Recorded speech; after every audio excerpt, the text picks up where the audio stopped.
Hi friends, welcome to our channel Ammi Chutney. இன்னைக்கு millets மண்டேல நம்ம பார்க்க போறது கார்ன் தோசை.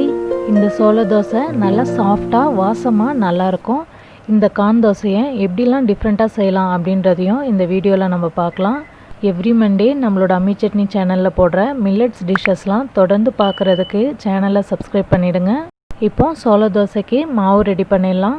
இதுக்கு 2 கப் அளவுக்கு சோளம் எடுத்துருக்கோம். சோளம் சீக்கிரமாக ஊறாது, அதனால் இதை நம்ம 5 மணி நேரம் அளவுக்கு ஊற வச்சுக்கணும். 2 கப் சோளத்துக்கு அரை கப் அளவுக்கு முழு உளுந்து, 1 ஸ்பூன் அளவுக்கு வெந்தயம். இப்போது இது எல்லாத்தையும் நம்ம ஒன்றாவே சேர்த்து ஊற வச்சிடலாம். நான் கம்மியான அளவு எடுத்துருக்கிறதுனால எல்லாத்தையும் ஒன்றாவே சேர்த்து ஊற வச்சு ஒன்றா அரைக்க போகிறேன்.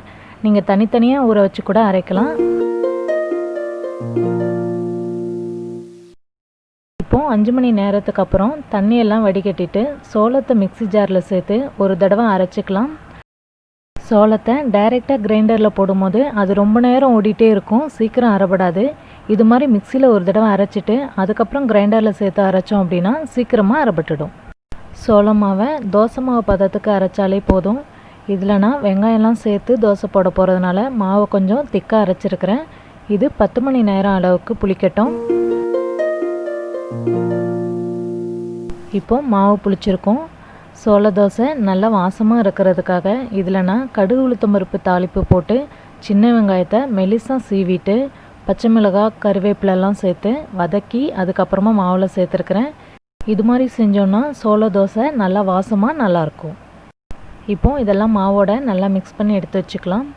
இப்போது வெங்காயம்லாம் சேர்த்ததுக்கப்புறம் மாவு கொஞ்சம் திக்காக இருக்குது, அதனால் இதில் கொஞ்சமாக தண்ணி சேர்த்து நம்ம தோசை மாவு பாத்துக்கு கரைச்சி எடுத்துக்கலாம். இப்போது தேவையான அளவுக்கு தண்ணி சேர்த்து சோள மாவை கரைச்சி எடுத்துருக்கோம். இது சோள தோசைன்றதுனால வெங்காயம் பச்சை மிளகாய் வதக்கும் போது பெருங்காயத்தூளும் சேர்த்துருக்குறோம். அப்போ நமக்கு வாயு ப்ராப்ளம்லாம் இல்லாமல் இருக்கும். இப்போ இதில் நம்ம தோசை போட்டுடலாம்.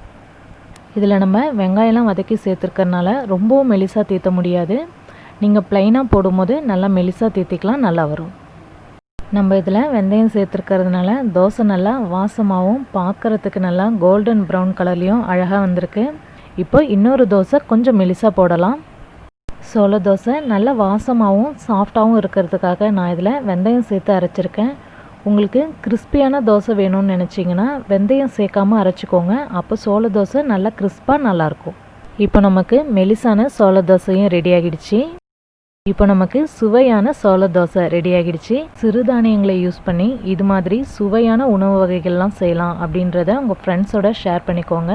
சிறுதானியங்களை உணவில் சேர்ப்போம், ஆரோக்கியமாய் வாழ்வோம். நன்றி.